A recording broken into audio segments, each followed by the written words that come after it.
اللهم صل على محمد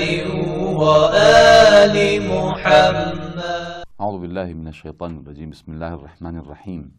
En el nombre de Dios, el clemente, el misericordioso, la paz de Dios sea con todos sus profetas, desde Adán hasta Muhammad, salawatullah wa salamuhu alayhim ajma'in. Bueno, nosotros en la última clase habíamos terminado ya con la parte del tafsir, el curso de tafsir. Dijimos que con respecto al tafsir o a la interpretación del Corán, llegará un momento en donde vamos a hacer, hoy por lo menos intentaremos hacer una investigación acerca del tafsir de todo el Corán. O sea, vamos a tratar de que en estos videos en algún momento podamos grabar la interpretación de todas las suras del Corán. Sin embargo, como en un comienzo había sido diseñado este curso como para principiantes y era simplemente un curso introductorio acerca del Islam, o por lo menos era el primer nivel acerca del conocimiento y las ciencias islámicas, dijimos que en esta primera parte solo veremos algunas suras pequeñas del final del Corán, como para que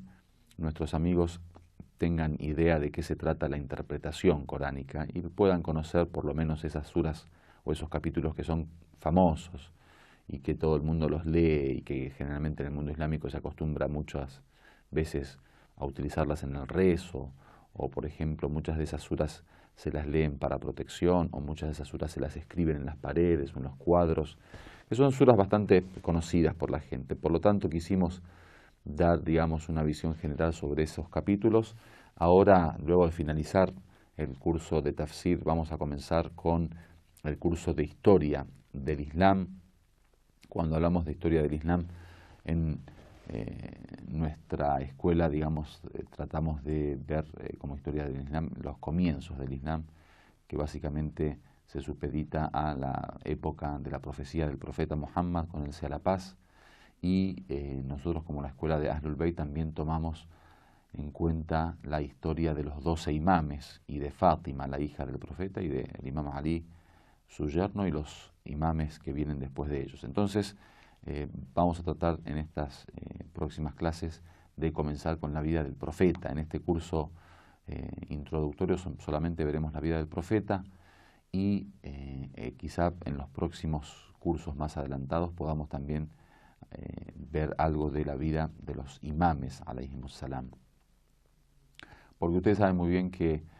cuando nosotros de alguna manera planteamos al Islam como este mensaje divino, como este mensaje universal, como este mensaje de salvación, como la revelación divina, tratamos, y esto lo hablé en alguna de las clases seguramente, tratamos al tema del Islam simplemente como aquello que se manifestó durante la época del profeta y de los imames, como verdadero Islam. O sea, no consideramos cualquier fenómeno que hayan hecho los musulmanes o cualquier suceso que haya, digamos, ocurrido en el mundo islámico como parte del Islam, en el sentido de que el Islam, digamos, lo aprueba. Nosotros ese Islam que consideramos que es la guía para la humanidad, y ese Islam que creemos que debemos defenderlo porque invita a la gente hacia un camino que los lleva hacia la felicidad eterna e ilimitada. Ese Islam es el Islam que está desarrollado en el Corán, en la tradición profética y en los sucesos que se dieron o se desarrollaron con permiso del profeta, o el mismo profeta, digamos, había participado de ellos. Entonces, sobre esa historia nos interesa comenzar a hablar, especialmente porque ahí está, digamos, de alguna manera representada la persona del profeta. En la historia de los primeros días del Islam está representado el estilo y el método que utilizó el profeta, tanto para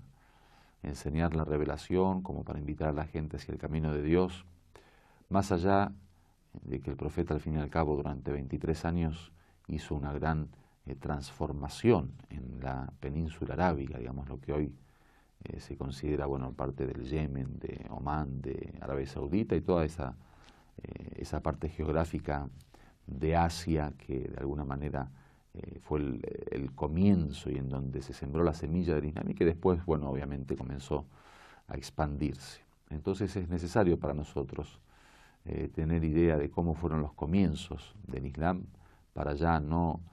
tener únicamente la base teórica de la cultura islámica, la base teórica de la doctrina, de la ideología del Islam, del pensamiento islámico,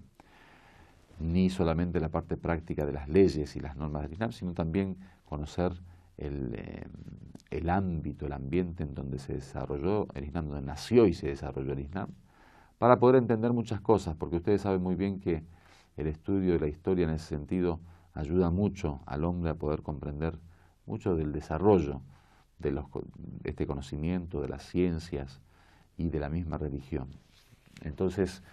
cuando uno estudia historia, en realidad lo que hace es poder ubicar en tiempo y espacio este contenido que venimos aprendiendo. O sea, muchas veces uno comprende muchísimas cuestiones del idioma o cuestiones de ciertas órdenes o cuestiones del sistema de vida islámico, teniendo en cuenta justamente esas condiciones del tiempo y el espacio, porque cada fenómeno al fin y al cabo no es más que el producto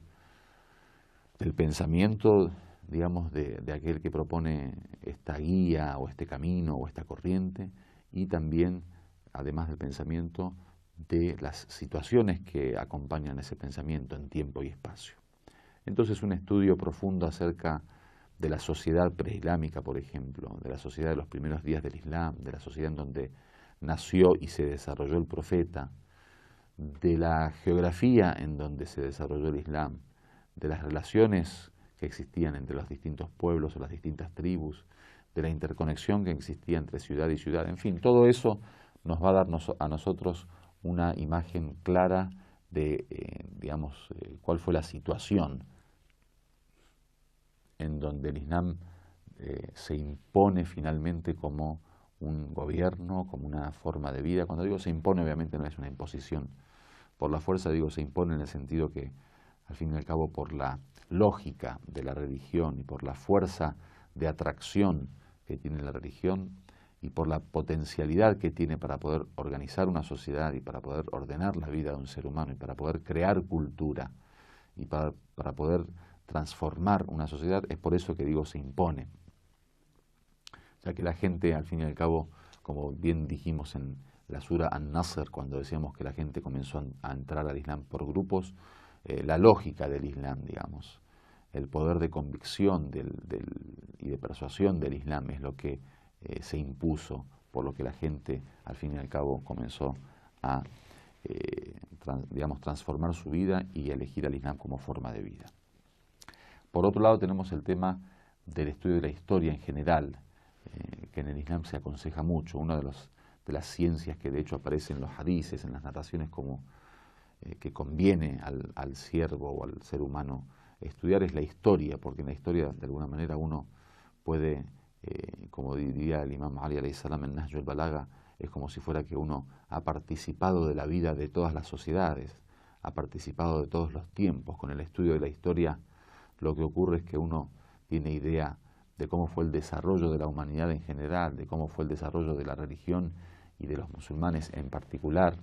A través de la historia uno puede aprender y sacar las moralejas que uno necesita para no caer en los errores que cayeron los antepasados, por ejemplo. A través de la historia uno puede entender mucho de la lógica de algunos gobiernos, de algunos gobernantes. A través del estudio de la historia uno puede dibujar ya una imagen para el mundo basado, por ejemplo, en las luchas entre oprimidos y opresores, en las luchas entre injustos y justos, en las luchas entre creyentes y no creyentes. La historia le da a uno cierto contenido que le permite entender muchísimas cosas que sin el estudio de ella sería imposible. Entonces, esto a manera de introducción, vamos a comenzar justamente con la historia del profeta Muhammad salawatullah wa salamuhu alayhi. Muchísimas gracias. Walhamdulillahi rabbil alamin.